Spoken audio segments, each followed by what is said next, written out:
Well, we begin with a fragile push for peace in the Middle East. Diplomatic efforts to end the conflict in Gaza have intensified in the past few hours, with Hamas responding to President Donald Trump's peace plan, agreeing to hand over Gaza's administration to a Palestinian technocratic body and pledging to release all hostages, both living and deceased.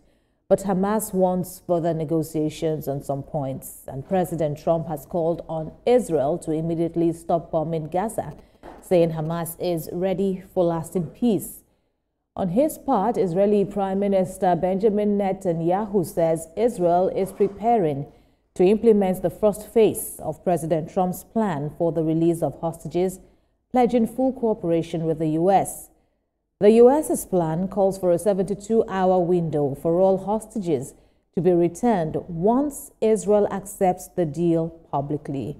Meanwhile, UK Prime Minister Keir Starmer has called Hamas's response a significant step forward, but the Israeli Defense Forces remain ready to respond to threats, despite preparing to implement Phase 1.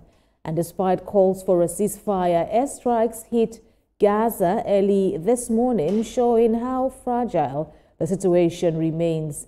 While key parts of the plan, like Hamas's disarmament and withdrawal from Gaza's governance, are still unresolved, but the plan envisions Gaza becoming a de-radicalized, terror-free zone with redevelopment to benefit its people. After that, hostilities would cease and Israeli troops would withdraw. A prisoner exchange is also planned. Hamas will free, according to the plan, all Israeli hostages. Israel would also release nearly 2,000 Palestinian prisoners, still in line with the plan. President Trump has stressed that Israel must stop bombings immediately to allow for safe and swift hostage release. The peace process is still unfolding, with many questions yet to be answered.